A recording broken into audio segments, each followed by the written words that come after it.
Assalamualaikum warahmatullahi taala wabarakatuh. Perkenalkan, saya atas nama Siska Putri, Prodi Manajemen Pendidikan Islam, Fakultas Tarbiyah, semester 6. Adapun video kali ini saya akan membahas terkait dengan perumusan kebijakan pendidikan. Adapun yang pertama yaitu terkait dengan hakikat formulasi kebijakan.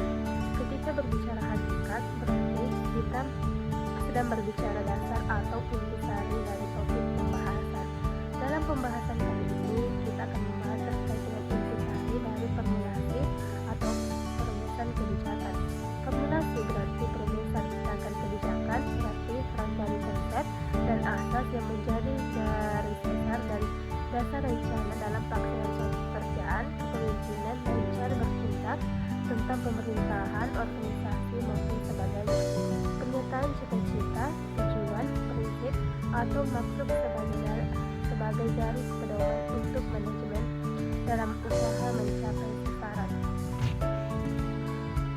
Formulasi kebijakan merupakan sebuah proses yang dapat terjadi secara terus-menerus seiring dengan munculnya berbagai problematika yang dihadapi dalam suatu organisasi. Oleh karena itu, suatu kebijakan yang ideal tidak dapat lahir dengan sendirinya, melainkan harus terlebih dahulu melewati sejumlah tahapan dan proses yang kompleks sebelum akhirnya kebijakan tersebut dapat diimplementasikan dan diterima. Selanjutnya yaitu komponen formulasi kebijakan.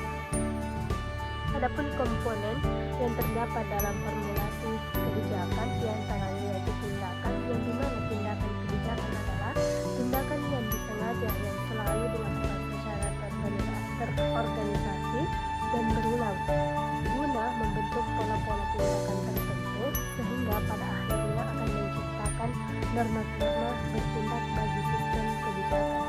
Selanjutnya yaitu aktor.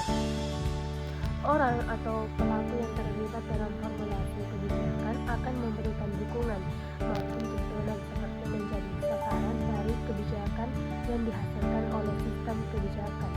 Aktor yang paling dominan dalam tahap perumusan kebijakan dengan tuntunan yang bersifat internal dalam artian mempunyai kekuasaan ataupun wewenang untuk menentukan isi dan memberikan legitimasi terhadap rumusan kebijakan tersebut disebut pembuat kebijakan.